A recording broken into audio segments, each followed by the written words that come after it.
And so I hope you will give a warm welcome to Simon Parkes.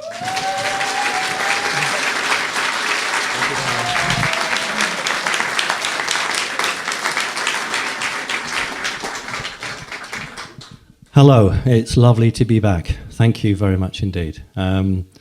Americans never really understand British politics, do they? I was a councillor in London Borough of Hackney. I did a full term and a half of office there, and I was chair of a committee in 1999 and was personally responsible for 15 million quid, 15 million, and in another we call it directorate, I don't know what they call it now, 25 million. So it's approaching nearly 50 million pounds that I was personally responsible in 1999. You try and find a councillor now, the power that's taken away from local people through their councils being destroyed and given to central government means that councillors now don't have the sort of responsibility that they should have. Anyway, that's my view. I'm very grateful to Kerry. I suppose a hybrid is a correct term. I remember my friend Wyn Keach, who saw me some 8-9 years ago, who said to me, he said, someone's taken a lot of trouble to put you together. He said, it seems to be working and you're all balanced. So for the record, yes, when I went public, I wasn't going to be one of these people that had a part reptilian but was too frightened to tell you, and so they claim to be Palladian. So many people out there are not, but they're frightened, and that means if they're not in balance or in calm with themselves, how can you expect to be in balance or in calm with them? So I've very publicly said, look, there's 1/3 reptilian, which is Draconis, 1/3 which is mantis or mantid, and 1/3 which is hollow earth human, which is about 5 dimension. And I also said, half jokingly, tongue-in-cheek, that the mantis or mantid and the hollow earth human gang up on the reptilian part. So it's always been sort of balanced that way. So thank you very much indeed for that very interesting introduction. Right. I try to be light-humoured, and I try to give you the truth. And if I'm not sure, I won't tell you. But I never want to fear or scaremonger. I want to give you what I know to be true so that you can prepare for it, you can think about it, and you can go and do your own research. I don't stand here to do it to make you go away. I'm not trying to sell newspapers. Okay, and incidentally, I disagree. I think good news stories do actually sell papers. So I don't have any bad stories here today for you. I've got some concerning stories, but nothing that we need to worry about. So here we go. Let's all check the jolly old technology here down on Earth. Fantastic. Right, constraints, what's allowed, what's not allowed. I publicly have always said there was a Holocaust. I have always said that. But I have disagreed with the numbers of Jewish people that were killed. Okay, now if anybody stands and says they disagree with the Holocaust, that video will be taken down from YouTube. No question about it. And there are a number of other things that can't be said now. And I think each speaker, he or she, has to make a decision. Do they want to tell you what they want to tell you, 200, 250 of you, or do they want to tone it down a little bit so they get out to 30, 40, 50,000 people or whatever it is? And that's the decision that is made. Now today, fortunately, we're not going down that road because I don't have any of those topics that we would have a problem with. But I want you to understand, please, that for all speakers now, there is a legal obligation which can be fining or prison if he or she goes down certain roads, which 6 months ago you could quite easily have discussed. Okay, so these are changes that are affecting people like me because I'm talking, and that's the way it is. So what's allowed? All right, what's happening right now? I wanted to start off this with the up-to-date information. I always think, although I'd like to talk to you what happened when I was 7 years old, and I think it's really important to me, unless you're doing a research on mantids or research on Draconis reptilians, perhaps what's more important for us on our everyday lives is what's happening now. What's my take? What am I being told? What can I forward to you? So we're going to get that out of the way with, and then we'll have some time and we'll talk about things that are not pressing in the same way. Right, you're familiar with this is the second of the 2 tanker attacks. and it's a very important aspect that's occurring. Now, can I just check with a show of hands that everyone is aware of these attacks? Great, thank you. I just do not want to assume. Right, this on the left-hand side is the standard picture that you will obtain if you go Google search or you go on YouTube. I've got a higher resolution which wasn't released but will be released. When we look at that, we have a very serious issue because, forgive me, but mines are supposed to detonate at water level. So either this ship has pumped out ballast to bring the ship up, but looking at the distance, there would have to be a huge amount of stuff dumped, or somebody attacked the ship above water level. Now, it's possible that it was done because they didn't intend to sink it at all. They just wanted to have some publicity. That's the first thing. The second thing is the hole to the right of it. Let's have this blow up, which isn't available but will become available. Right, it's a small hole to the right. That's, for those of you who've ever taken an interest in the war, that's a sort of hole that a shell makes from a cannon or a tank or a weapon when it hits thick armour. Now, it's possible that hole is designed to pump water out, but why would you have something so close to the water level? What we don't see there is scouring or scoring. And an explosion creates hot fragments of metal. Those hot fragments of metal, as they fly out, they scar or scratch the surface area. It's not showing on that. Also, the type of explosion there is not consistent with one of these. That's purportedly an Iranian mine. Just to give you some idea, if you think of a paper cup, and you were to look at a paper cup, and the circumference of the diameter of that paper cup, it's a certain size, it's very small. In old money, about 4 inches. Now, I find it very, very difficult to believe that it's created that hole. So we'll come back to that. There you go, got that for you. That's in centimetres. That'll give you the size of it. There's no way that that created that hole.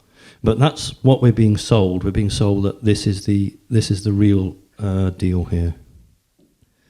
So let's look at this. This is later with the boy around the side of it.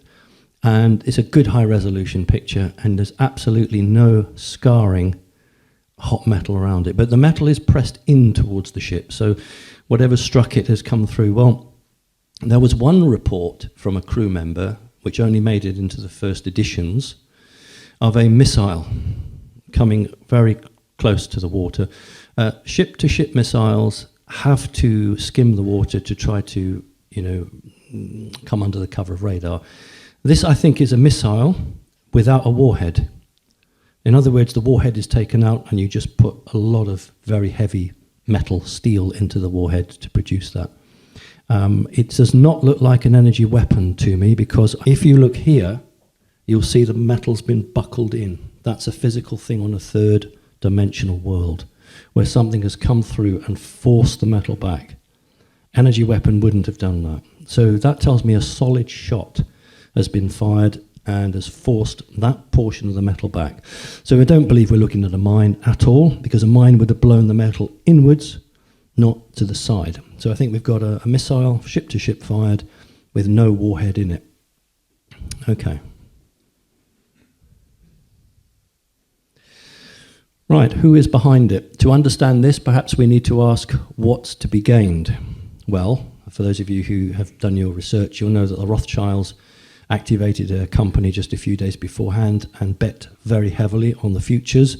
Those of you who don't play the stock exchange, me included, basically you can bet that the oil price will go up or down. In fact, you can bet that anything will go up or down, and you can put money on it.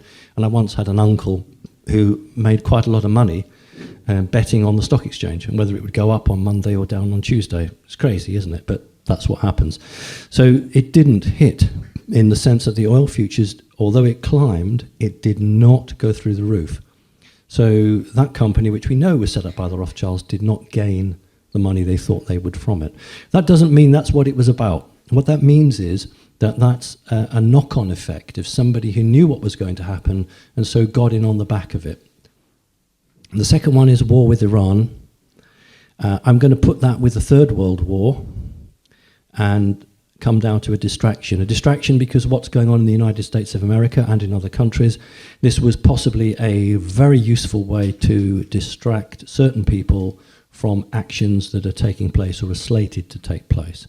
Now, there is some truth in that, but the major answer here is the middle two, which is a war with Iran and the Third World War. The United States of America has for long wished for a war with Iran as soon as the Shah was deposed in 1979. Shah was put in, he was their placeman, he ensured the oil came through at a reasonable rate, and he was a buffer to the Arab nations who also produced oil. With the Shah gone, then it gave them some problems. And the problem with Iran is that the president of Iran, now if I say satanic, will we get the YouTube taken down, I wonder? The president of Iran is much more in line with the leaders of Europe and certain people in America. Clinton, when she was the equivalent of a foreign secretary, actually flew to Iran, and that's when she had that accident, you remember? We were told she had an accident, but actually one of her Navy SEAL bodyguards shot her in the aeroplane because he saw her change. He actually saw her physically change, and he shot her. And then, this is some years ago now, and there's a report that she'd had some sickness and she was out of the Congress for quite a bit. But she was on her way to meet with the then president. Now, the interesting thing is that the Ayatollah, the senior religious guy in Iran, is much more open to conversation because he's not part of the same group. So what we've got in Iran is two forms of government at human level. Never mind anything else at the moment. So we've got this president who is very much a part of the cabal, and we've got the Ayatollah, the leader, who's so into religion that he's not involved in that. So what we're looking at there is a situation where in Yemen, this is a proxy war that's being fought. The United States definitely wants a war with Iran. There's no question of that. That's going to happen. But the real problem for them is China.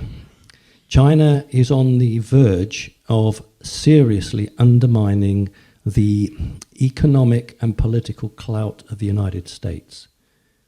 That's why, ask yourself, where's Russia in all this?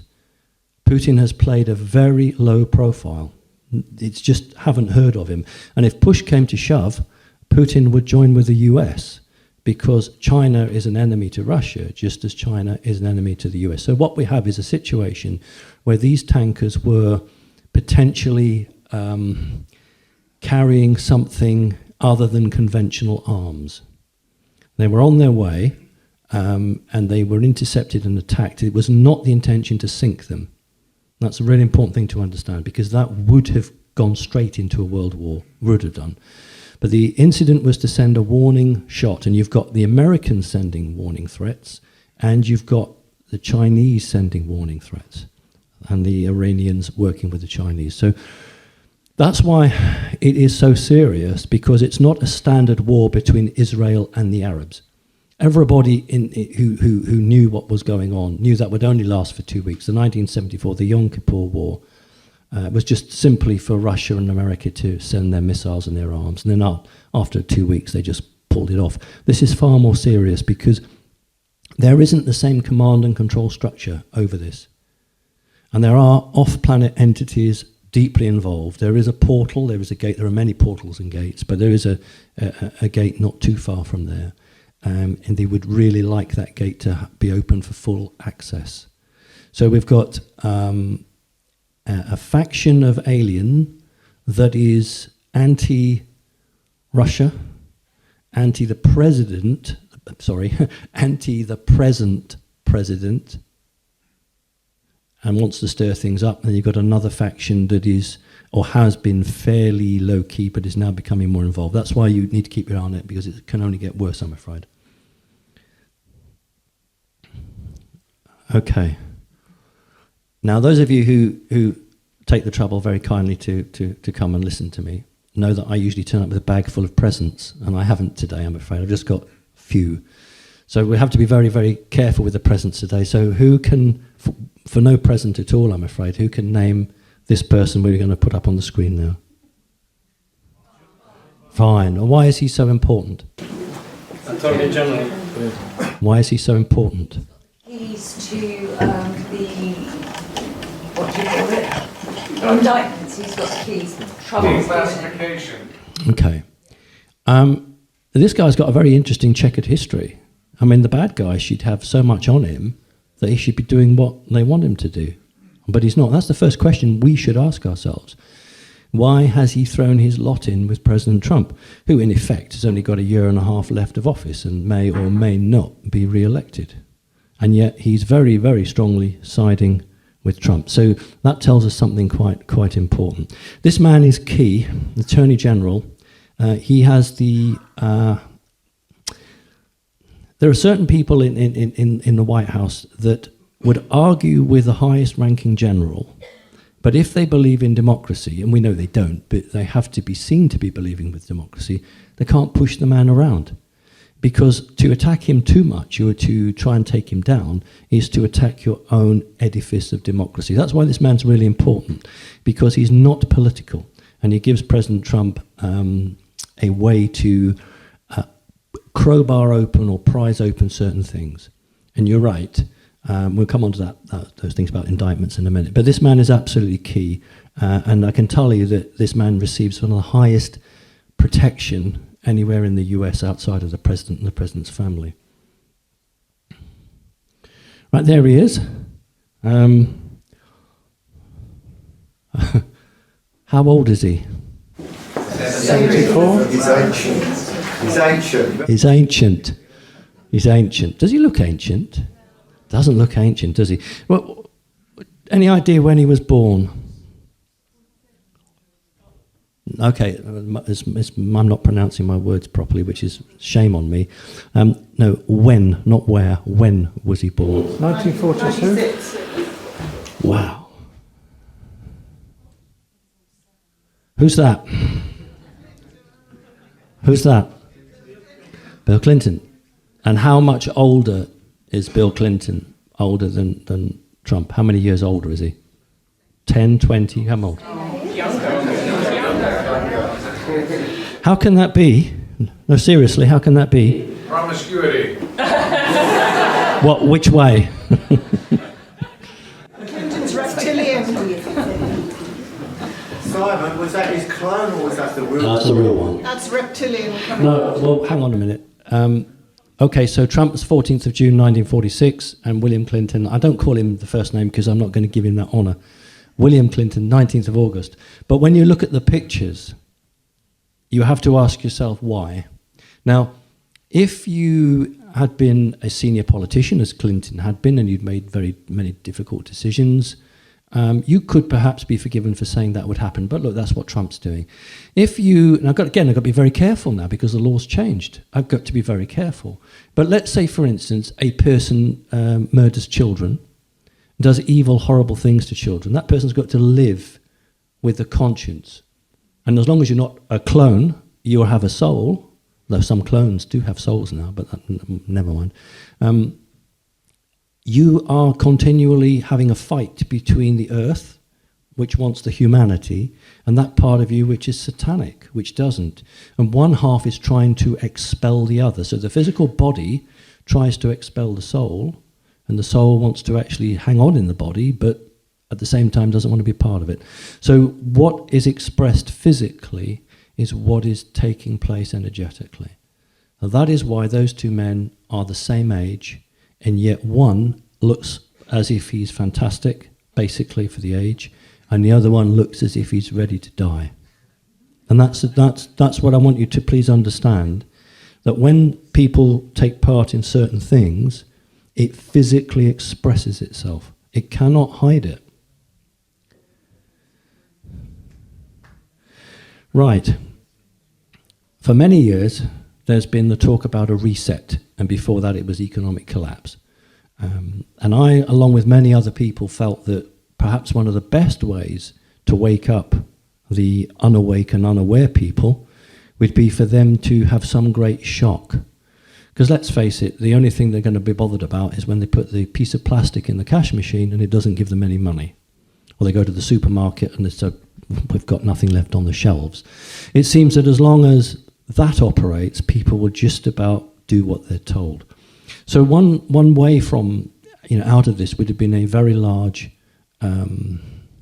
shock to the system.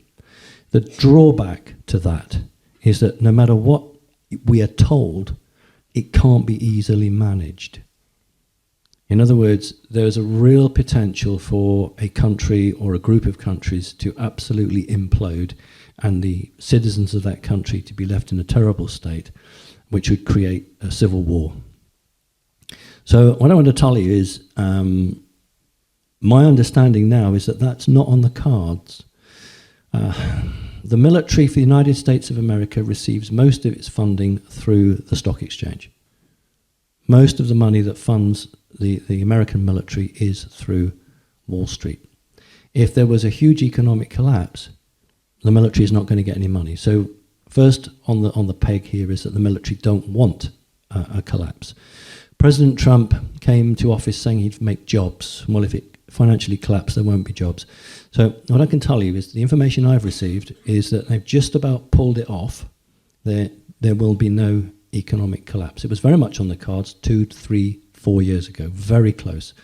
So whatever happens in Europe, America is attempting to protect itself. And whatever your feelings about Brexit, whether you're for it or against it, one of the advantages that Trump sees for Britain leaving is that if there was an implosion with the European Central Bank, then America and Britain could weather the storm. It was one of the questions or one of the topics of debate that Trump had with the Queen. The President did not speak to the Prime Minister because A, she's not going to be around, and B, she doesn't have the same views that he does. Now, a lot of people have said, oh, Trump's selling out, he's talking to the Queen. I'm afraid that that's coming from ignorance, and I'm not being disrespectful or rude. The Queen is one of the most powerful people on the planet. I'm saying person. She's one of the most powerful creatures on the planet.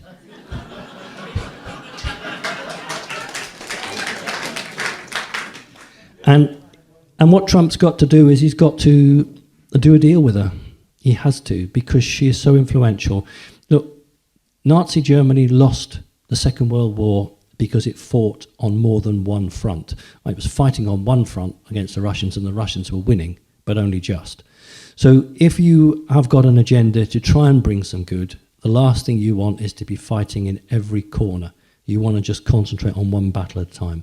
The Queen can open doors and make things happen which might suit Trump at this time. So let's not just throw something out. I mean, in my work, I meet good people and I meet very evil people. And when I meet a good person, those of you who might have had a talk to me on the Skype, and I tell you that you're good, it's not because I'm trying to bullshit you. It's because it's great to meet a good person. Because if you meet evil people, then you meet a good person, you're reminded about why you're doing it. Recent visitors. Okay. Kerry just mentioned, perhaps things, we pick things up here and there. Well, we do. We've had a number of people come round and have a chat to us. A person who had a meeting with Putin, Greek gentleman, and he had a meeting in London and decided it would be really nice to pop in and spend 3 or 4 hours talking to me. And then some weeks later, a person who'd met President Trump on Air Force One had some meetings and decided it would be really nice to come in and have a chat with me. What's important is that I can tell you is that both poles, let's forget China at the moment, that the Russians and the Americans have technology which is not of this, well, it is of this earth, it's Antarctica, but originally it wasn't from this place. And to prevent a third world war, both Russia and America have been given the same technology at the same time, but both are choosing to do something slightly different with it. So that prevents a conflict.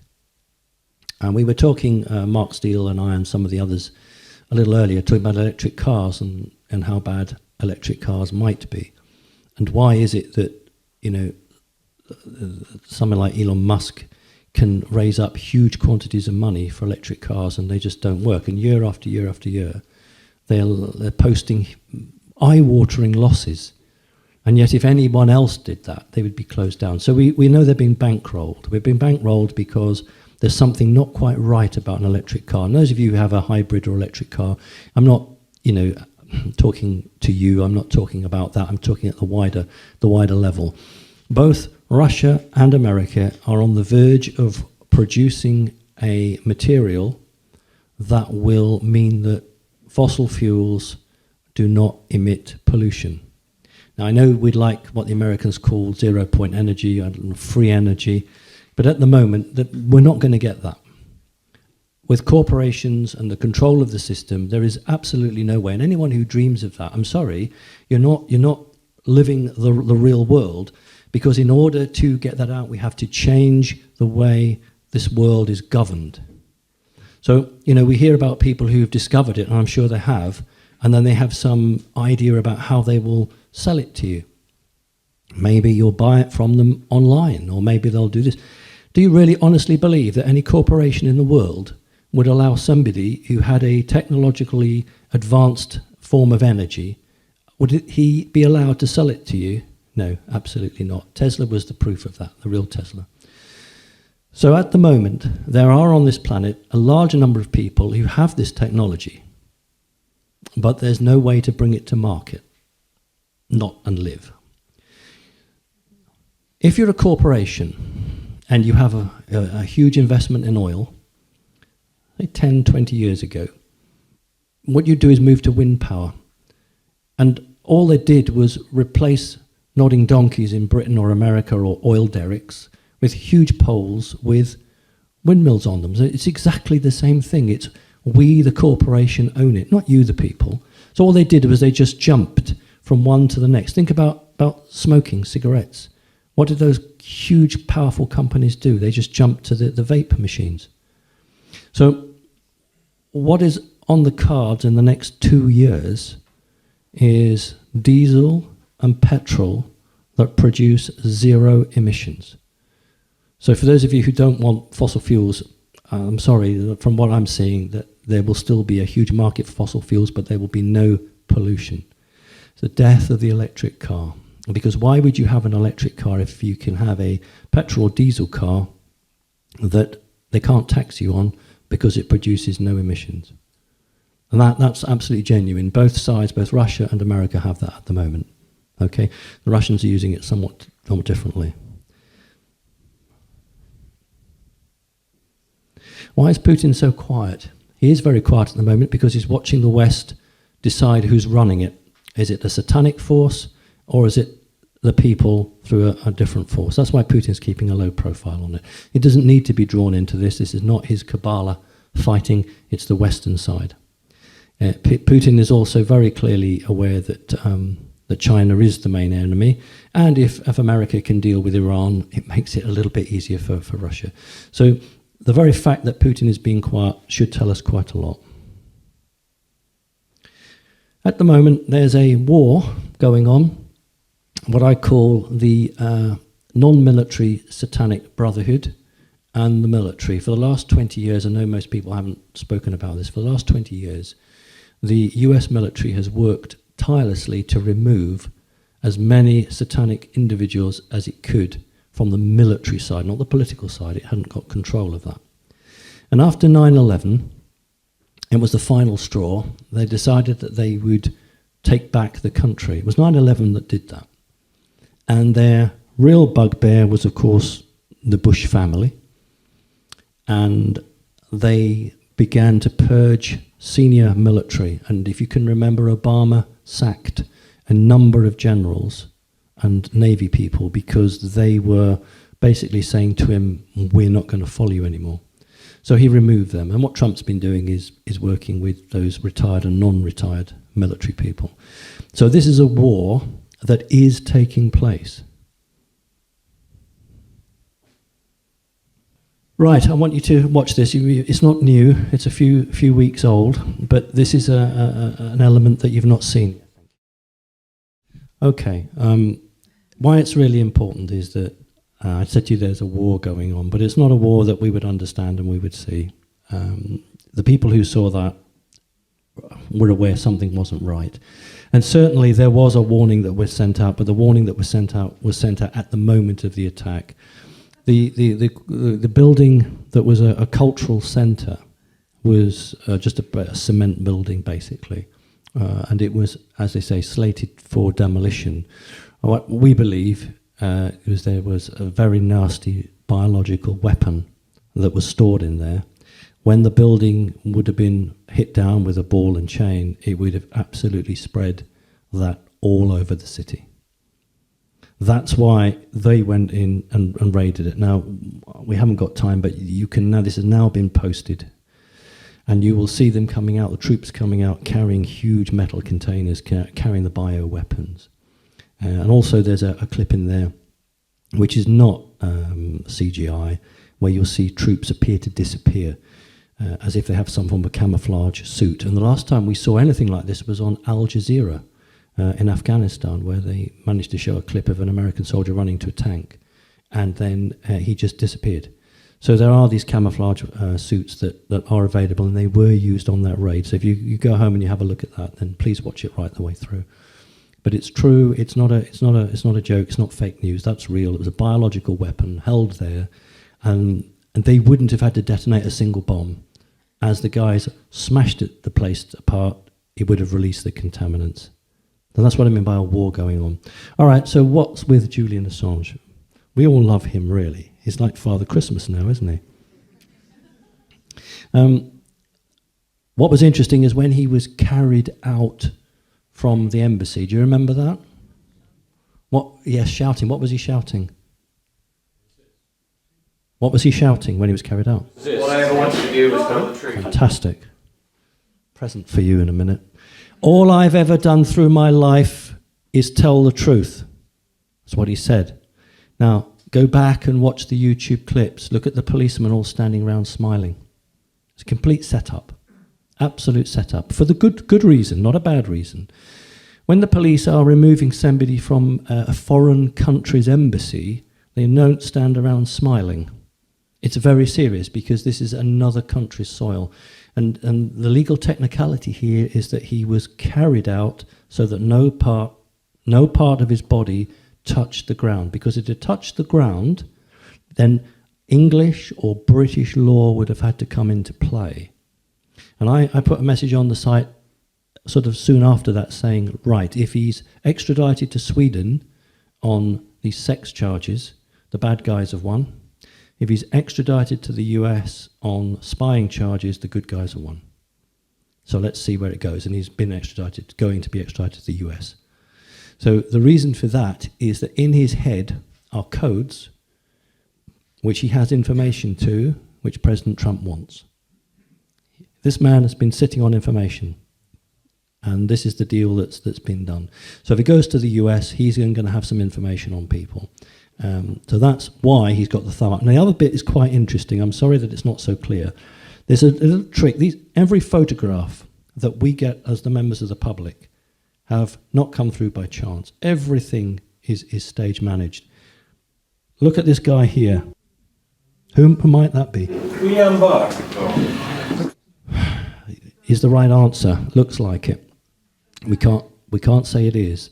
But that's a message to the bad guys, because in the reflection of this car window appears to be William Barr.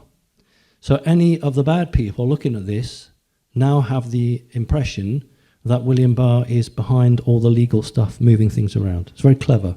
It doesn't have to be. In actual fact, it isn't, because I've had a look, and the mole on Barr has a mole. This guy's even got a mole. It's not quite where it should be. They've really worked hard on it, but basically it's sending a message. Okay, how many times have President Trump they tried to kill him, roughly? 6, 8. Right, I'm fairly clear it's between 6 and 8. Okay, but I have been told, and so I'm not disagreeing, I've been told it's into double figures, from the most pathetic attempts right through to the most serious attempts.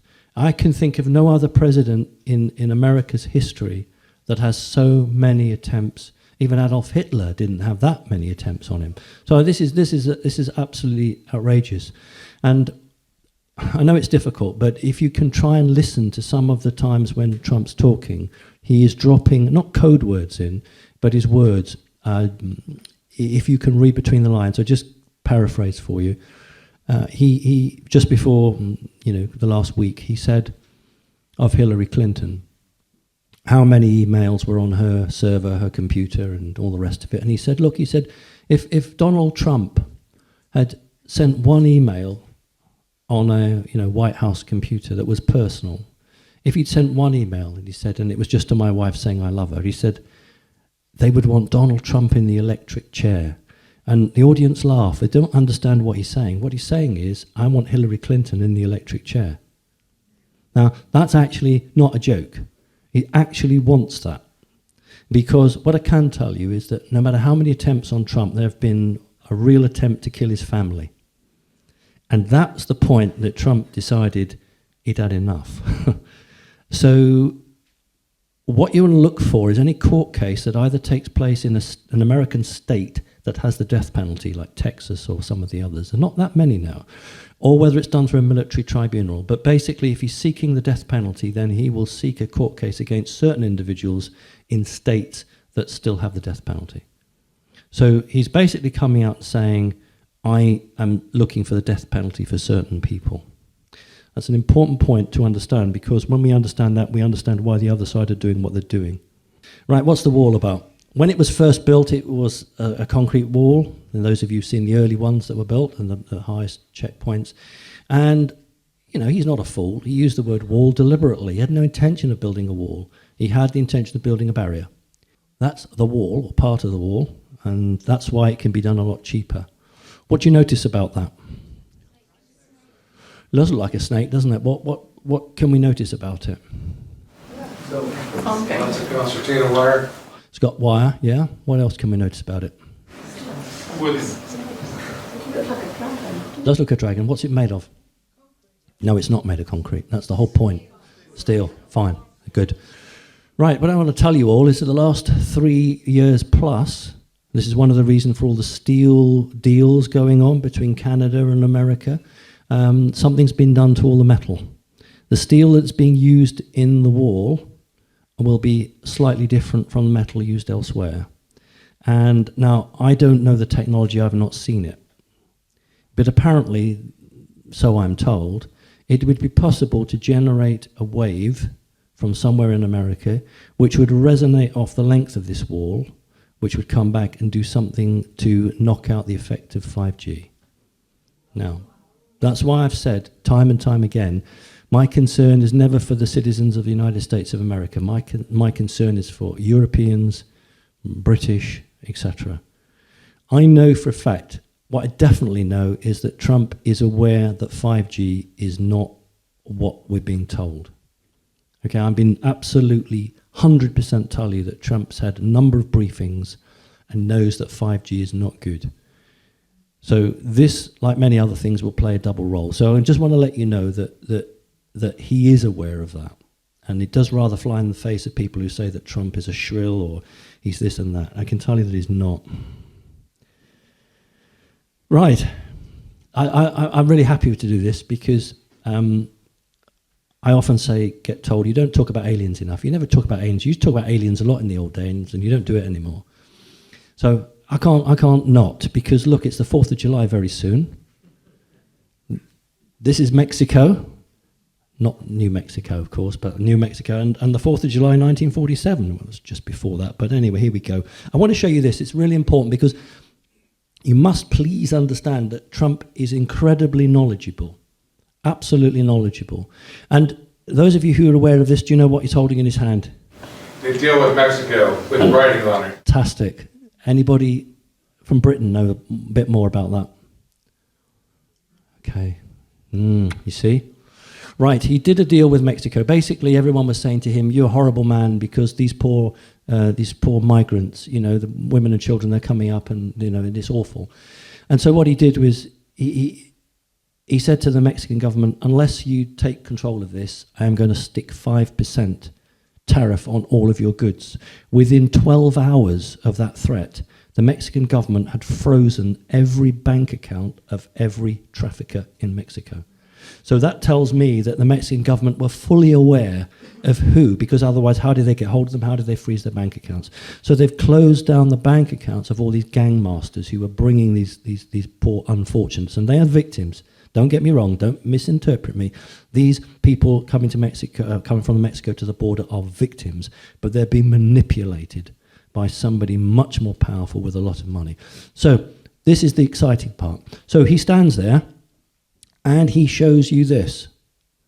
Can anybody else tell me in history when we've seen this?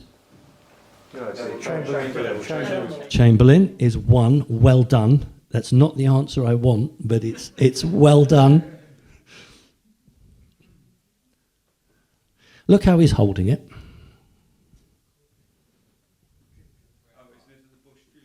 No. Okay. Well, no, he knows that the technology is there to read that. He knows the technology, even within the civil side, is there to read it. But wait a moment. And then he gets a bit more exciting, and he even holds it like that for you.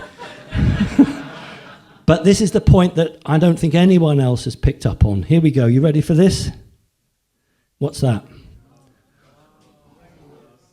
Roswell. Right. Now, back then, General Ramey, who's holding the telegram, wasn't aware, and there wasn't the technology available to read the telegram at that point. It just wasn't. But you must see the connection here. He has no clue that many, many years later will be read. But Trump is looking back on this and makes the joke. Okay? I've never met President Trump, but one of my Connecting Consciousness coordinators did at his inauguration, the party of the night before the inauguration. So she just had a chat with him, and I can tell you honestly and truthfully that he understands the alien agenda. He is fully aware of it and fully understands it.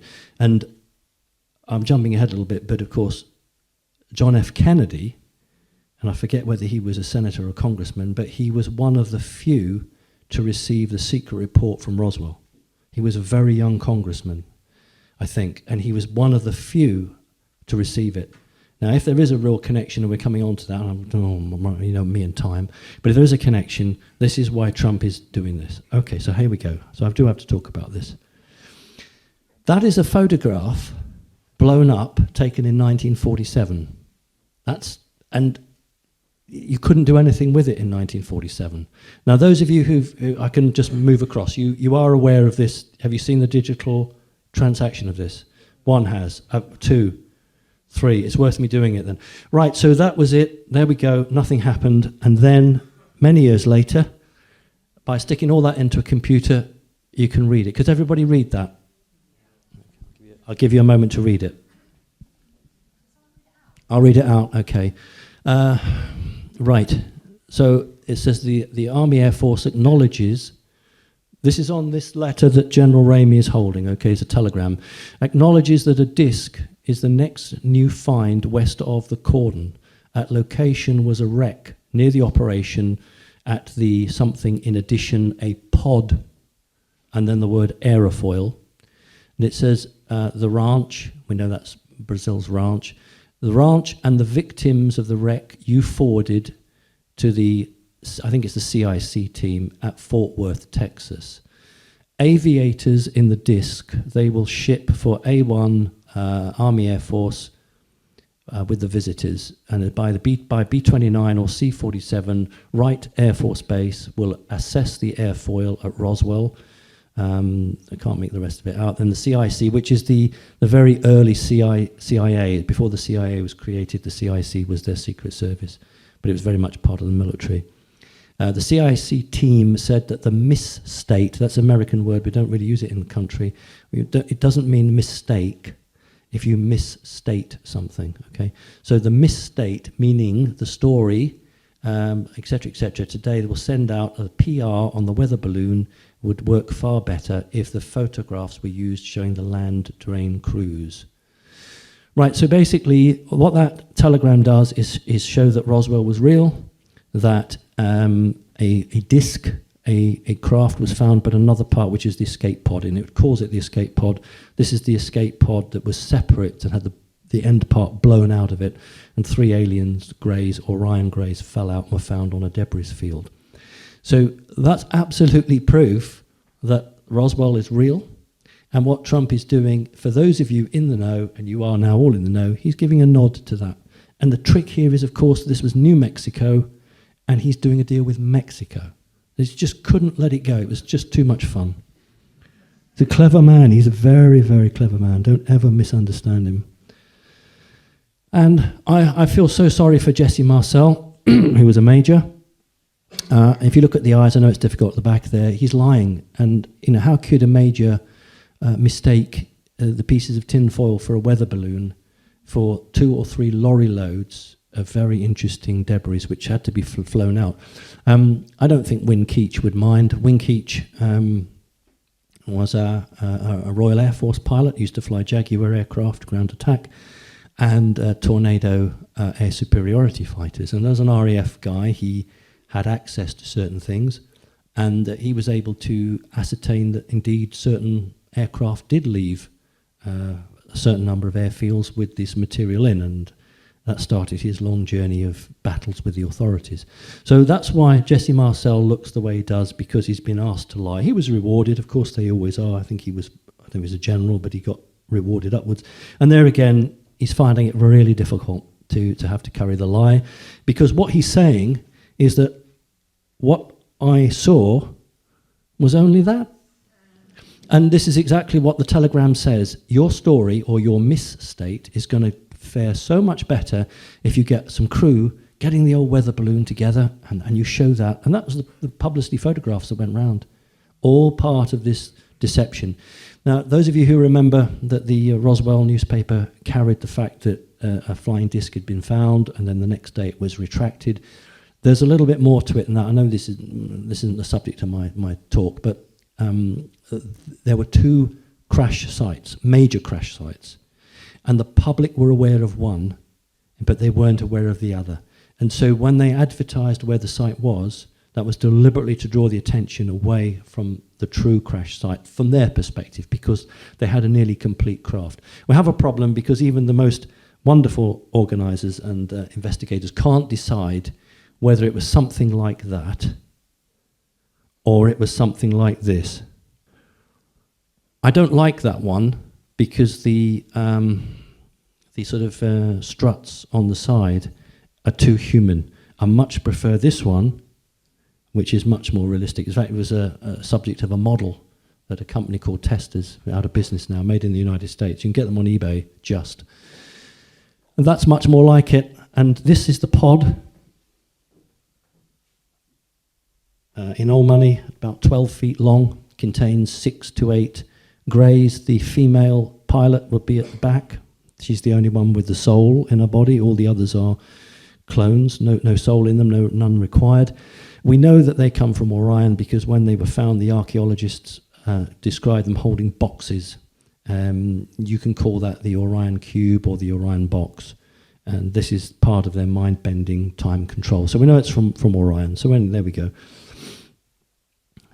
And this is a genuine photograph, but that seems very human, that sort of device in there.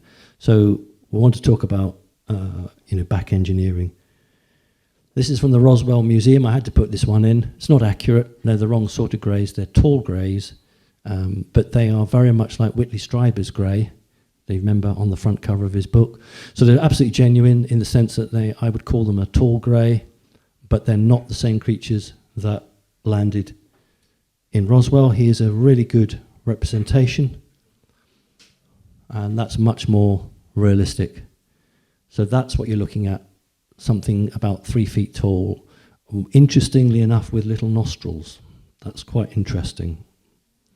Thank you. Right, okay, Independence Day. We in Britain call it July the 4th, but the Americans should probably call it Independence Day. Right, we're going to talk about QAnon. We're going to talk about what may or may not be occurring now. And people have been asking me, will I talk about it? Yes, I will. As an overview, I know probably you can't all see it, but the left-hand side, I just showed you with the needle thing, that's a Lincoln Memorial. And we run straight from there right across to what I call the Ulysses Grant Memorial, or number one, there's the Capitol building. So you're going from east to west there. That's this wonderful national mall. Remember, the word mall doesn't mean the same to us as it does to the Americans. This is a place that the public can go to, but this will be the first time that on Independence Day they will be allowed to go to en masse. Some disagreement about how it's going to work out. I do understand there's a 100-mile air exclusion zone. So there will be a 100-mile air exclusion zone, because what they don't want is people flying airplanes into the crowd. Okay?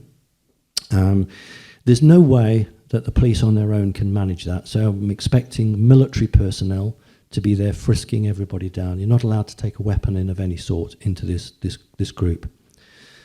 This is to celebrate, ostensibly, this is the pool of reflection where you can go and have a little think.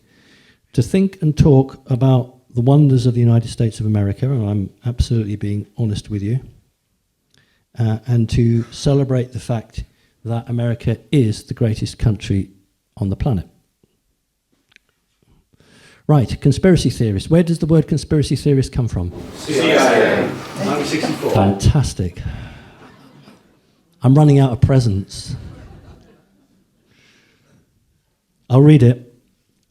Right, and this is taken from one of his quotes.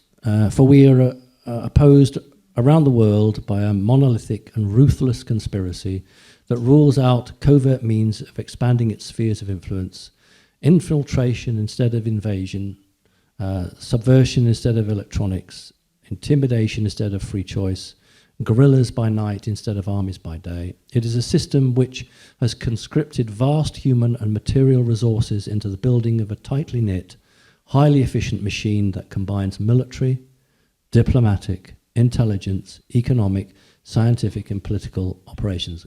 John F. Kennedy.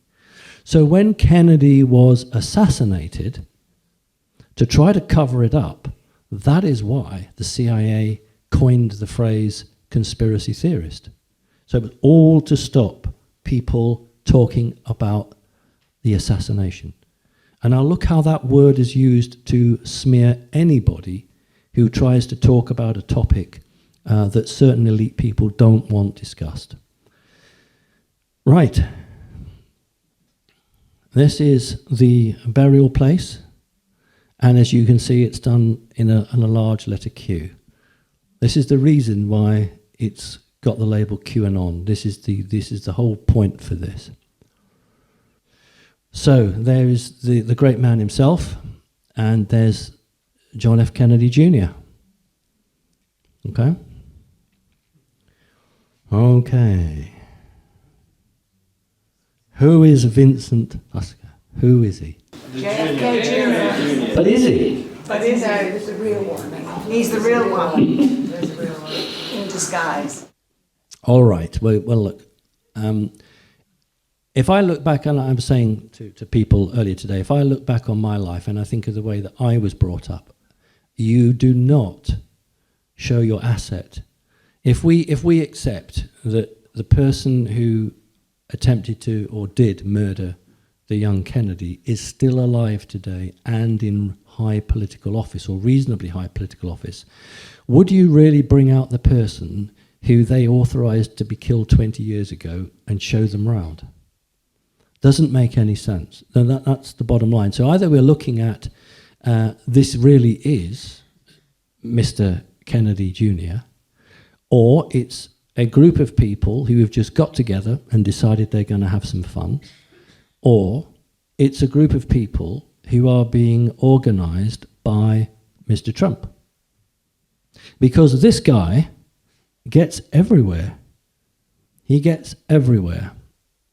He has access to Trump Towers. He has access to all of the campaign meetings. He stands behind the president. And the other person could be the sister, or his wife. Yeah, sorry, yeah, could be. So that's what he was before he was allegedly murdered in 1999. And here's the picture, because it's difficult to work on it. Do you remember Vincent Fusker's battle bus? Can you anybody remember that? No, remember he had a Trump mobile. You remember Trump mobile? Oh dear. Okay, look at the hands. It's quite interesting. Standing, very similar pose. That's quite a telltale. I'm not saying one way or the other because I genuinely, honestly don't know. I really don't know. I have not met him face to face, but I just want to show you these. I'll just do an enlargement. I know you were standing up at the back. It's interesting that a person might stand like that. And it's interesting that Junior, when asked if he would like to be president, he actually said, oh no, I think that it would be better if Trump went for president. 20 years ago. 20 years ago. So this is him with the battle bus, the Trump-mobile. Okay? And outside Trump Towers. There's something more interesting, is that I know you won't have read it, or if you have, you have forgotten, but when JFK Jr.'s plane went down in the ocean, the newspapers immediately drew a conclusion that he was disorientated because it was the morning sky, or there was a haze or a fog, and many of the newspapers used the phrase that he was disorientated. What's really interesting is that Vincent Fusker had lost his Trumpmobile. And he said to people, well, he'd driven it from his home in Churchill into the grey heart of Washington, D.C., and Mr. Fusker now stood on the corner of 18th Street and Pennsylvania Avenue, this is from a newspaper, in his blue suit and black fedora, trying to remember where the hell he'd parked it. Okay, and he said, well, I made a left on 18th, so I came down 18th. I am so disorientated right now.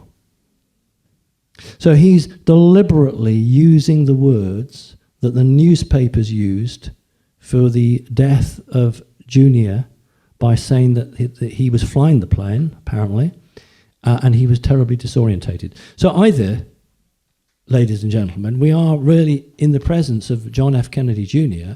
or a most excellent deception designed to somehow blindside those people who are very evil.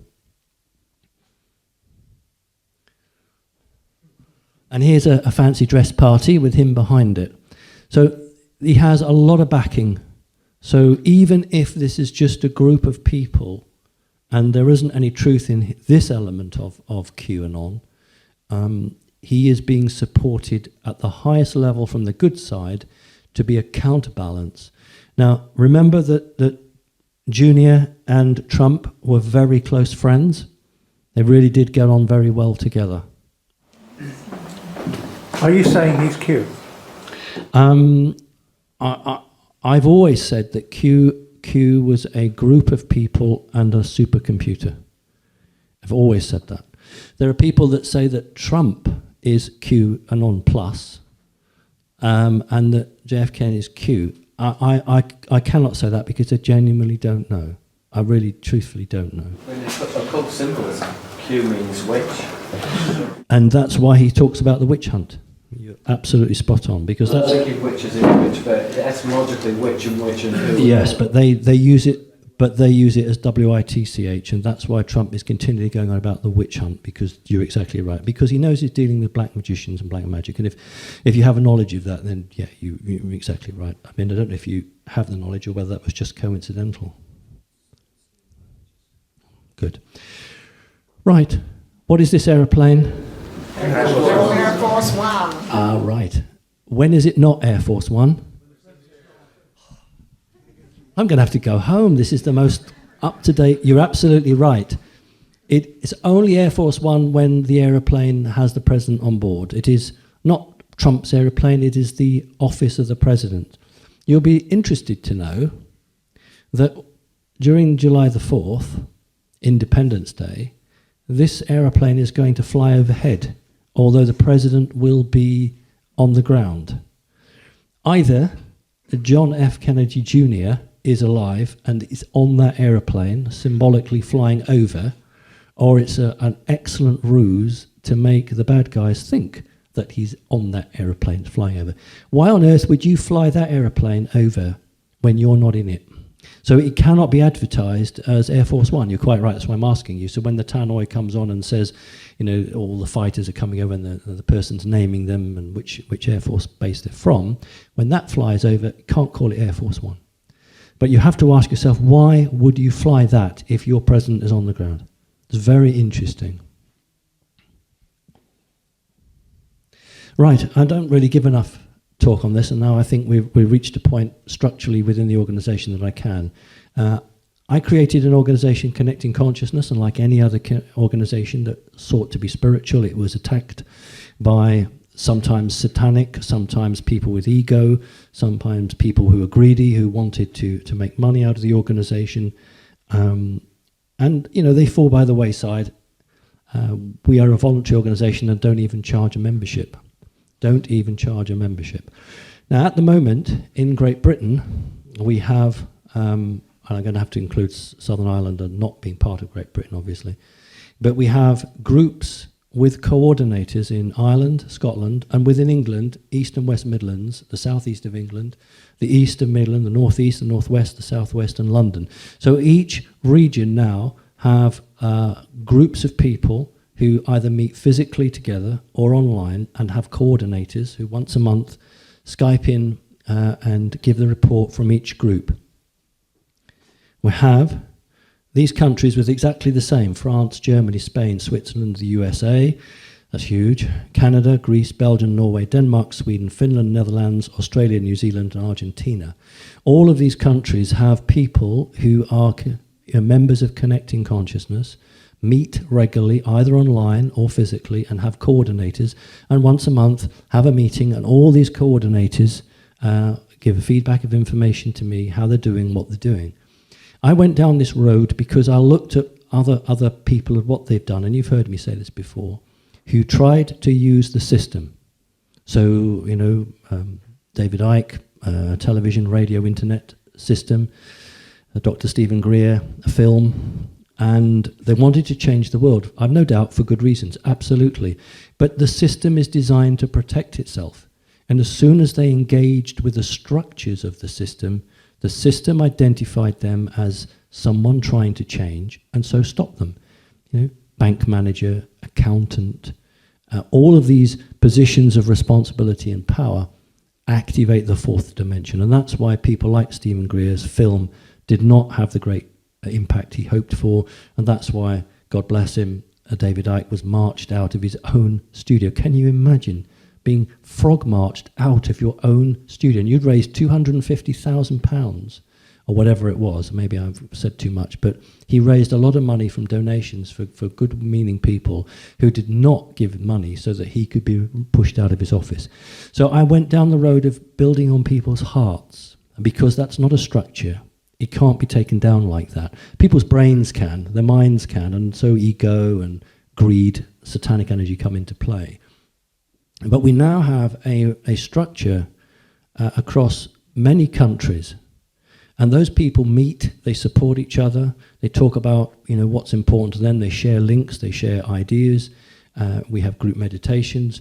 You know, we are forming in a very small way an organization that can actually be a blueprint for something much larger. So if you're not a member of Connecting Consciousness, please join. Please join.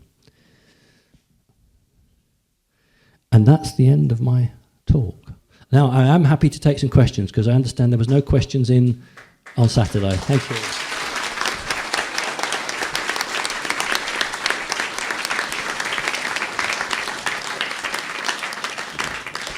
Thank you. You're always so kind, and you know, I truly never take anything for granted. I realise that the power of the people, that sounds really terrible, but is at grassroots level, you know. And I don't disappear into an expensive limousine. They don't have people whisk me away, this, that, and the other, you know. And I just wanted to quickly, I will take your question, I promise. Watch for these arrogance on Google lately. I've been seeing, or on YouTube, let's go politics. There's Brexit. It says all you need to know about Brexit. Have you seen this phrase coming up? All you need to know. That's so arrogant. It's so controlling. It's like, really what it should say is all we want you to know. You see, what we should say is what we need to know. What we need to know. So please look for the language. Look and see these organizations, how utterly nasty they are. Hi. Simon, so you're probably aware of like the Hillary Clinton head wobble and the kind of like the shaking. This week I think Angela Merkel was at a parade and she was kind of shaking. This was in the mainstream news. You've got Jean-Claude Juncker also shaking. What's going on with all of that? Well, interestingly enough, let's look at Parkinson's. It's a genetically carried disease. And 4 years ago, here, I showed some pictures of Angela Merkel and Adolf Hitler. Those of you who were here might remember it. And it wasn't I, it was the audience that said, oh, it looks like they're related. If a person does a deal with the devil, and I don't mean something from a Stephen King novel, although that's bad enough, and I don't recommend you have one in your house. But if you really do such a deal, and things don't happen the way that you were promised, you begin to go into shutdown. And you're right, these key leaders across the world are uncontrollably shaking. Now, with Adolf Hitler, it started the Battle of Stalingrad, when the Nazis lost in January 43. His left arm started. Then we go right through to July 44 with the bomb plot, the other part of him started. So all one side shake. So what I'm saying to you is that and remember Hitler had done the deal with the Spear of Destiny, with the demon that lived in the Spear of Destiny, that Longinus had stabbed Jesus and the demon had gone into the spear. So what I'm saying is that when a person does deals with anything from the satanic fourth dimension, and then the chickens come home to roost, shall we say, then the physical begins to split from the energy. The soul begins to reject what's around it. And so the brain is organic, and the brain and the soul are fighting. Now, that's what's happening. So what I expect to see is a number of leaders retiring from medical grounds very soon. So it's not an energy beam weapon. There's no psychic attack going on here. This is the individual in total meltdown because they cannot reconcile what they have done in this lifetime with the humanity and the word of love. Simon, do you not think that we've worked out about 5G now, absolutely terrifying, shaking? The amazing thing is that under the old 3 or 4G, it was possible to get away from it. But under 5G, you won't be able to get away from it. So everyone's going to be zapped with it. And I came across a system to try to control what I call these middle managers. Up until now, they've been using mind control, blackmail, the usual stories. But there was Harold Kautzvella had unwittingly stumbled upon this, and in fact, it was a very difficult conference because unwittingly he took us somewhere where we didn't want to go. But he had stumbled upon something of the highest importance. And what I would say to you is that one of the ways that the cabal were looking to control their middle managers was by placing a demonic entity inside each one of them, and then having a master controller being able to control those demons in those people. And I can say to you, I think it probably bought 4 to 5 years of time that particular entity was destroyed without serious detrimental effect to the person carrying that demon. So the evil side is far more advanced than many people actually understand, and that is why President Trump has to go as carefully as he can. You know, I push sometimes on my radio show. I say, look, get on with it, do it. We're getting fed up. But the reality is, if this other side, if we accept that, have the type of power that they've had since the days of Babylon, and you can't just in 4 years come in and dismantle it. They've had thousands of years of creating it. So as frustrating as it is and as difficult as it is, sometimes things have to be done at a rate. And if you've never seen magic, real magic, then you haven't seen what's possible. And I can tell you that the impossible is possible. And that's what's been fought over. It's not just missiles and bombs and bullets. It's not just mind control. It's not psychic microwave weapons. There's a far worse thing that we're dealing with. But the great thing is that I am standing here talking to you, and a thunderbolt hasn't come down and obliterated us. And I've always believed that there is a real future for humanity. We didn't come here just to go quietly. We didn't come here to say, oh, that was great, now we're finished. That's not the point of this. The point of this is to see this through, to evolve, and to go on to whatever is waiting for us. And if we believe in that, then I can honestly tell you that anything evil won't be coming with us. It's not about heaven and hell, forget that. It's just simply about you making a choice to not just do good, but to actually not engage with that which is evil. And if you can do that, you will actually advance both yourself and the people around you. So what I'm saying to you is I don't have a negative message on this. I have a concerning message, but I actually believe that the outcome is positive. It's not a doom and gloom session at all. I'll take a few more questions and I think I'm going to have to go. Hi. Yeah, quick question. President Erdogan, a week or so ago, gave out life sentences to the 17 people involved in the coup. And those life sentences were 164 lifetimes for each one. And I was wondering what your view would be on that. Well, that's important, but what was more important was the death of the ex-Egyptian president literally in the court. That's actually the most serious thing we've ever seen. It's one thing to drown in your bath. It's quite another to keel over and die in a court case. And this is the power of magic. I mean, it could be a concoction of drugs, and the chemist had worked it all out and said at 3:03, this will kick in. I don't actually believe it was like that at all. It's something far more advanced. But this is really what we're up against, people who will stop at nothing. So when sentences or any public statement is given out, it's given out with messages to both sides. So the bad guys will do it with a message for the good, and the good will do it with a message for the bad. And this is the game they're playing. Numbers and numerology. Okay, that is a science all of its own, or it's a magic all of its own. And, whenever this happened, both sides scrabble down, get the occult out, have a look through, and try and work out what those numbers mean and why it means that. I don't want to go too much into it because that's something that's still playing out at the moment. We had Guatemala and Argentina have their power completely cut off, and there's a lot going on there. A couple more questions, and I think I will have to go because I'll go on forever. Is that Miles Johnson with his hand up at the back there? No, but I could. No, come on, Miles. Come on. For old time's sake, Miles. Come on. Babylonian magic on its way on.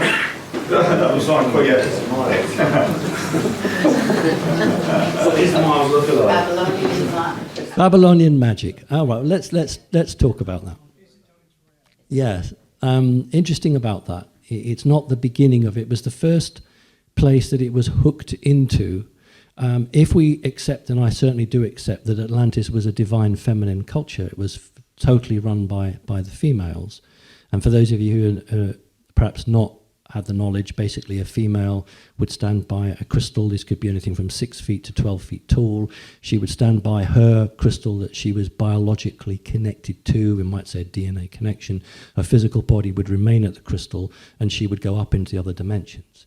So this was part of why the Catholic Church in particular is terrified of women, why the Catholic Church in particular would not allow women into religion. And even at the Church of England, it took them kicking and screaming before they did it, because they are fearful of women, because women can do things that men can't. And this is, any woman who many, many lifetimes ago has been in Atlantis and is reincarnated now, that person will have tremendous powers and gifts. And so when those people came back into the earth, they found it a patriarchal society.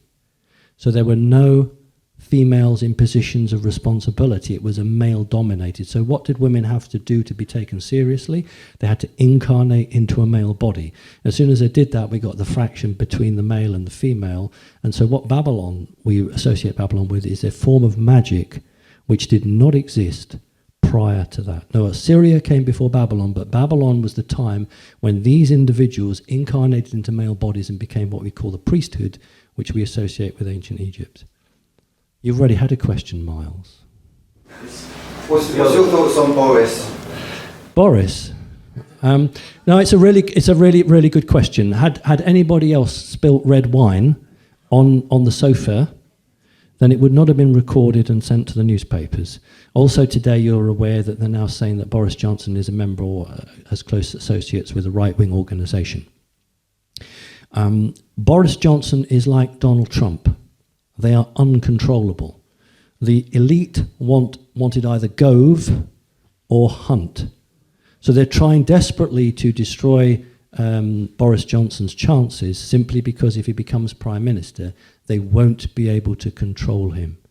So that was deliberately leaked to the newspapers. There's going to be lots of other stuff. The problem, again, these people have no concept of what they're dealing with.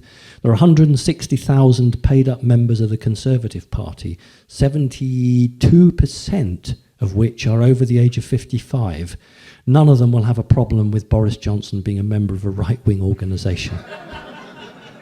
They would have been much better to have said he was a member of the KGB 30 years ago.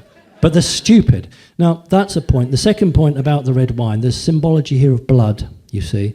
That's a magic thing. I'm not going to go into that at the moment. But on the superficial level, there's absolutely no way that's going to do him any harm because when people argue over wine that's been spilt, that's not going to cause him a problem. What's going to happen is the elite are going to drip more information.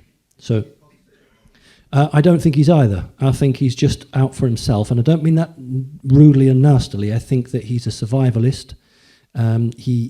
He has a completely different take on the status quo, and the only bottom line here is he's not controllable, and that's why they don't want him in there. It's difficult because you see, Trump is a clever man. Boris is just a bit crazy. I'm being truthful. He's just a bit. You wouldn't know what he would do. I mean, you just wouldn't. With Trump, at least you know that he would. You know, if he's going into a negotiation with you at 12 noon, 2 hours beforehand he'd threaten you with death, and then 5 minutes beforehand he'd say, "Let's sit round and have a drink together." There's a pattern, but with Boris there isn't a pattern. He was Mayor of London for 2 years. He was Mayor of London because the public are sick of politicians, and Boris doesn't look like a politician, so they voted for him. Okay, they didn't vote for him because he was a politician. They voted because he was so different. Is he a good man? I think if he became Prime Minister, he would be a lot better than anybody we've had for a number of years, yes. Can I take one more? I'm allowed one more question, Kerry, then? One more question? It's only a little one on to the end of that one. Okay. Please. Today is the anniversary of our vote to leave, actually, the EU.